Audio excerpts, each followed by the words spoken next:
ध्यान दीजिए, एक बार फिर बता देते हैं जो लोग नहीं समझा है कि ये विलोपन विधि क्या होता है।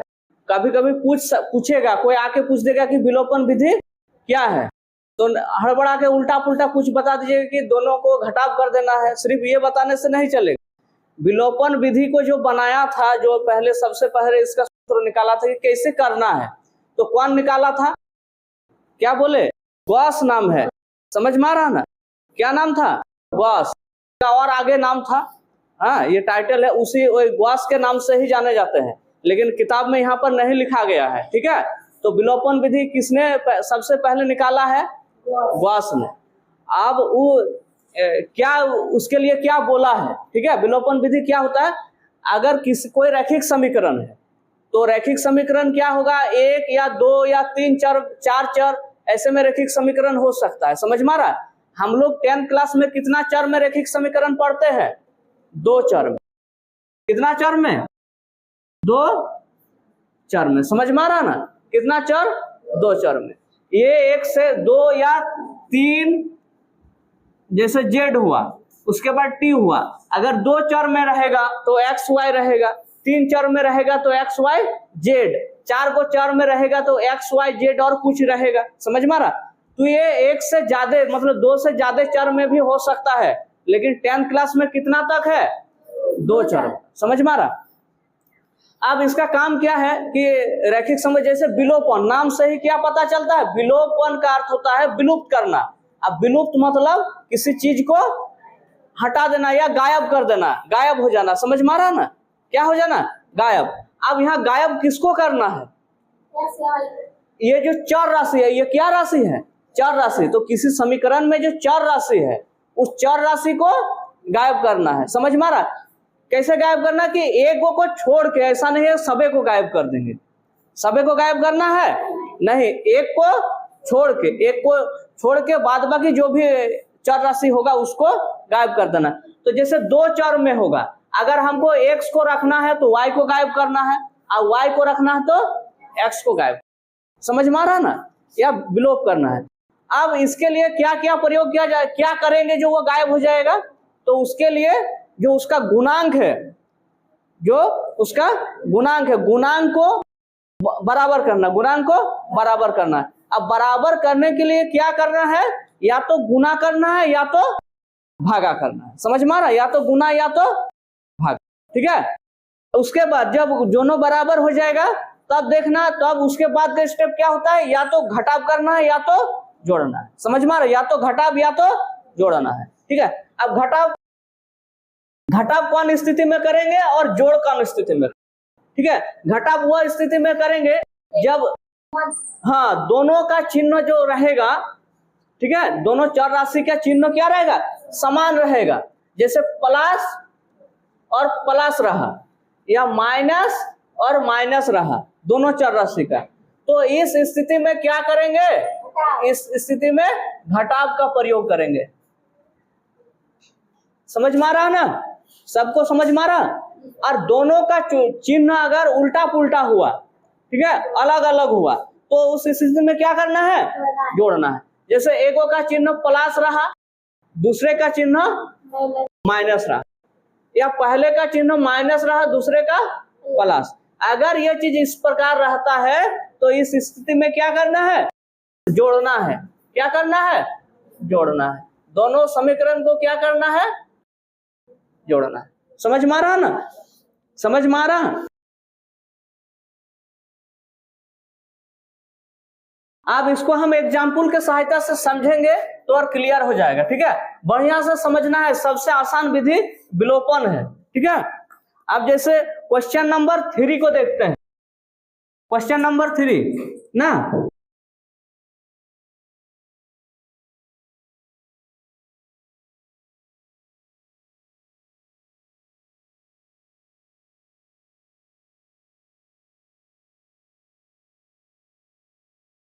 दिया है क्या है? रैखिक समीकरण युग्म ना।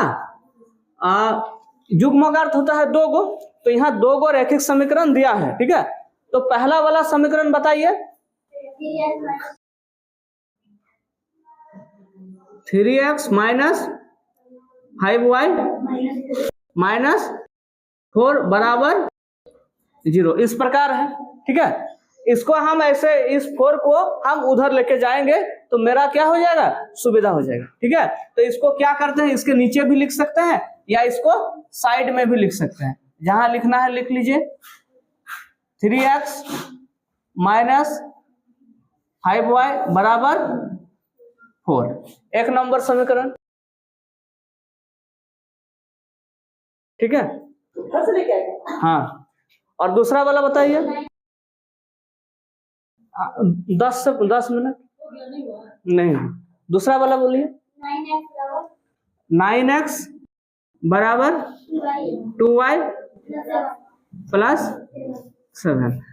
इसको भी क्या करना है, ये जो 2y है इसको इधर लाना है ना, तो ये मेरा क्या हो जाएगा, 9x माइनस 2y इक्वल 7। ठीक है, ये दूसरा वाला समीकरण। अब जैसे यहाँ दोनों है, एक 3x है और एक 9x है, हमको किसको विलोप करना चाहेंगे, x को भी करेंगे तो भी क्या करना है बताओ तो, नहीं वो तो गुना करने वाला x को अभी ही करना है, जोड़ या घटाव क्या करना है, अगर x को विलोप करेंगे घटाव, अगर हम y को विलोप करना चाहेंगे तो भी घटाव करना। क्यों करना है, दोनों का चिन्ह क्या है, बराबर है। यहाँ जैसे 3x का चिन्ह प्लस है और 9x का भी प्लस है, हाँ, और जैसे यहाँ माइनस 5y का जो चिन्ह है ये भी माइनस है और 2y का चिन्ह भी माइनस है, दोनों स्थिति में एक ही जैसा है। तो इस स्थिति में क्या करना है, दोनों जो स्थिति बन रहा है दोनों में ही हमको घटाव करना है। ठीक है, अब जैसे अब पहले कोफिशिएंट जो है मतलब गुणांक जो है उसको बराबर करना है, तो इसको तुरंत, जैसे यहाँ 3 है और यहाँ 9 है, इस पर क्या करेंगे कि ये 9 बन जाए, हाँ, समीकरण 1 पर क्या करेंगे, 3 से गुना करेंगे तो वह 9 बन जाएगा और दोनों ही बराबर आ जाएगा। समझ में आ रहा है, तो अब लिखना क्या है, अब समीकरण 1 को कितना से गुना करेंगे रे, हाँ, 1 तथा कर दो, 1 तथा 2 को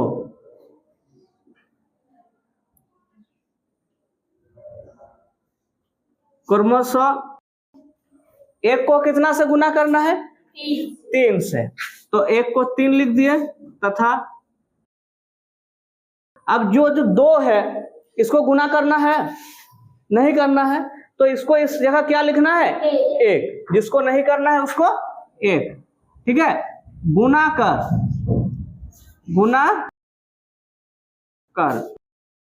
कर दिए। अब क्या करना है, 1 से 2 को घटाने पर ना ये करना है, गुना कर 1 से 2 को क्या करेंगे, 2 को घटाने पर। ठीक है, 1 से 2 को क्या करेंगे, घटा देंगे। ठीक है, अब 1 का जैसे इसको कितना से गुना करेंगे, 3 से, तो जैसे मेरा 3 का 3 से गुना कितना हो जाएगा, 9x माइनस 3 का 5 से गुना कितना हो जाएगा, 15y बराबर 3 का 4 से गुना 12,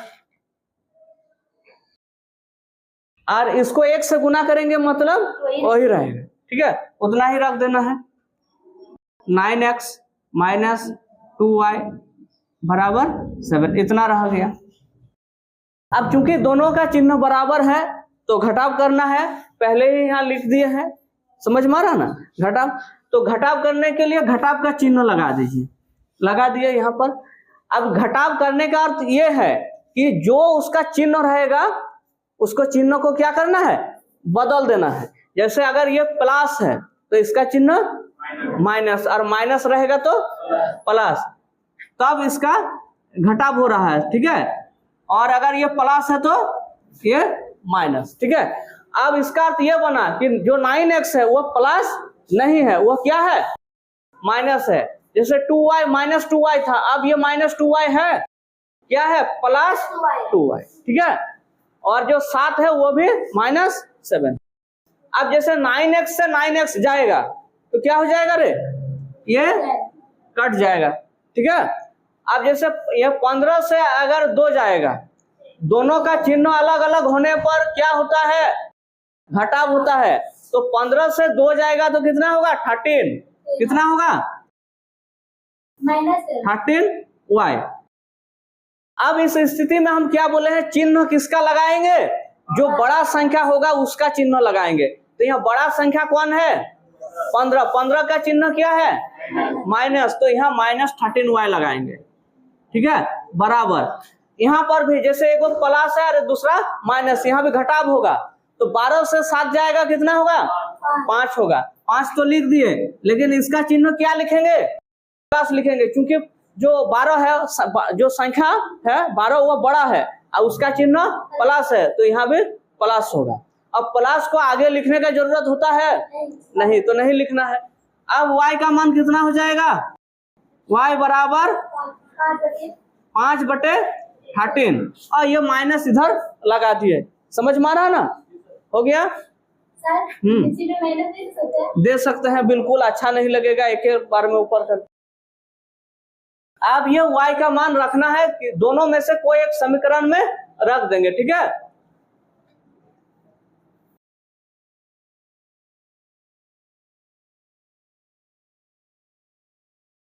अब y का मान किस में रखेंगे, समीकरण 1 या 2 में, 1 में ना। अब y का मान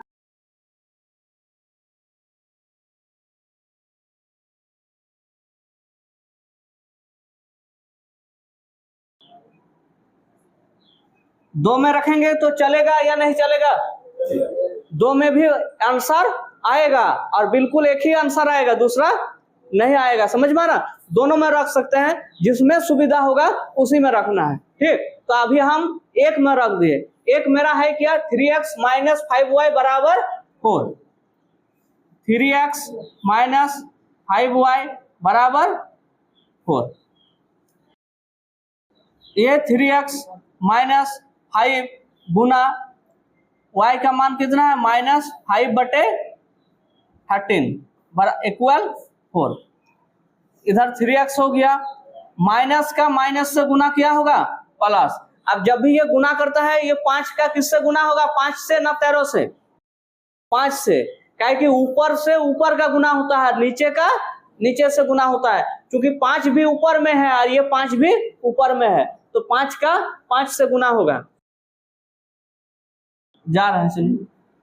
5 का 5 से गुना कितना हो जाएगा, 25/13 बराबर 4, ठीक है। 3x बराबर कितना हो जाएगा, 4। ये अगर उधर जाएगा तो कितना हो जाएगा, -25/13, ठीक। ये 13 लॉस हो जाएगा। और 4 का 13 से गुना कितना होगा, 4 का 13 से गुना कितना होता है, 52 ना। तो यहाँ 52 लिख देना है, -25/13। ये इधर 3x है। अब x बराबर क्या हो जाएगा, 3x से लिख देते हैं, और एक लाइन 3x हो गया। 52 से 25 जो जाएगा कितना बचेगा, 27, तो 27/13, ठीक है। अब मेरा जगह नहीं है तो हम क्या करेंगे, साइड में कर देते हैं। आप लोग को कहाँ करना है, नीचे में करना है, ठीक है। अब ये 3 अगर इधर आएगा तो क्या जाएगा, ये ऊपर जाएगा, नीचे जाएगा, क्या होगा, नीचे जाएगा। इधर अगर ऊपर रहेगा, इधर आएगा तो उसका उल्टा होगा, अब नीचे आ जाएगा, ठीक है। तो x बराबर कितना हो जाएगा, लिखते जाइए, 27/13 गुना, ठीक। अब अगर इनमें से कोई भी जो काटता है अगर ऊपर नीचे तो काट देना है, और नहीं कटेगा तो उसको गुना करके लिख देना है। जैसे इस स्थिति में कट रहा है तो 3 का 27 से कटेंगे, 9 कट जाएगा, हो रहा है ना, 9 हो रहा है। तो x बराबर कितना हो गया, 9/13। तो मेरा पहले से x अभी मिल गया, x बराबर कितना हुआ, 9/13। 13 और y बराबर कितना हो गया -5/13। समझ में आया? इसको लिखिए आप लोग।